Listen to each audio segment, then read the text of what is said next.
ஆணவத்தின் கொடுமை. தயவுசெய்து இந்த வீடியோவை பாருங்கள். எனக்கு வீஸ் வர்றதுக்காகவோ பணம் வர்றதுக்காகவோ இல்லை. தயவுசெய்து அறிவு சார்ந்த மாணவர்கள் இதை தெரிந்து கொள்ள வேண்டும். ஆணவத்தின் கொடுமை. இலங்கையை ஆண்ட ராவணன் ஆணவத்தின் எல்லையை தொட்டவன்.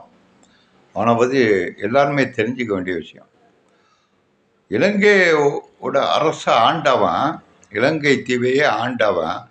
அவன் சூரியன் உதி என்றால் உதிக்கும், சூரியன் உதிக்காதுன்னா உதிக்காது. அப்பேற்பட்ட பேரரசன் ராவணன். அவன் சீதையை தூக்குனதுனால கெட்ட பேரை பேசிகிட்டு இருக்கோம். அவனுடைய வரலாறை படிக்க அவனுடைய பெருமைகளையும் நம்ம தெரிஞ்சுக்கணும். சூரியனை உதி இல்லை உதிக்க வேண்டாம்னு சொன்னால் அவன் எவ்வளோ பெரிய ஆளாக இருக்கணும். ராவணன் என்ன பண்ணான் தெரியுமா? அவருமா அமைச்சர்கள் தான் கூப்பிட்டான் அரசன்ல. 10 தலையை உடையவன். ஒரு தலை உள்ளவனே இவ்வளோ சிந்தனை பண்ணுறான். 10 தலையை உள்ளவன் எவ்வளோ சிந்தனை பண்ணுவான். வருங்காலத்திலும் நாமே தான் இலங்கைக்கு அரசன். நம்மளுக்கு எவனும் டார்ச்சரே கொடுக்கக்கூடாது. இதுக்கு எவனாச்சும் டார்ச்சர் கொடுத்தா சொல்லுங்கடா அப்படின்ட்டான் அமைச்சரவை கூப்பிட்டு. எல்லா ஞானிகளும் வந்தார்கள், பேசினார்கள். இந்த காலக்கூறுகள் என்று இருக்கிறது. இந்த காலக்கூறுகள்னால் நவ கிரகங்கள், 9 கிரகங்களும் பூமியை சுற்றி வரும்போது ஏதாச்சும் ப்ராப்ளம் பண்ணோம். அப்போ ஏதாச்சும் துன்பம் வந்தால் தான், மற்றபடி ஒன்றும் கிடையாது.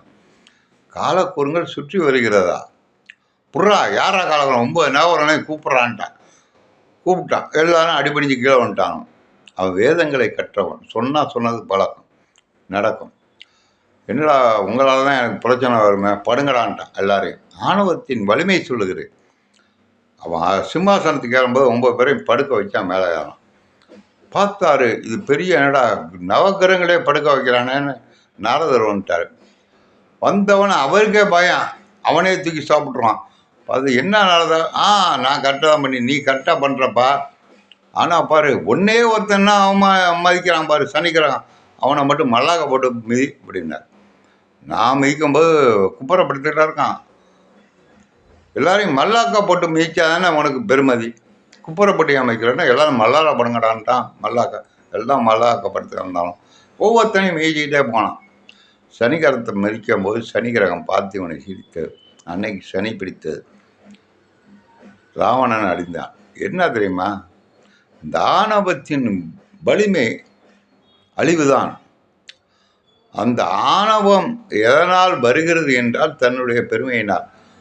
அப்பேற்பட்டவன் தான் ராவணன். ராமனை சீதையை தூக்கிட்டு போனான்னு கேவலமாக பேச முடியாது. எவ்வளவு ஆணவம் இருக்கும், எவ்வளோ சக்தி படைத்திருந்தாலும் இந்த ஆணவம் இருக்கும். அதுதான் பெருமை விஷயம். இன்னைக்கு பல ஹீரோ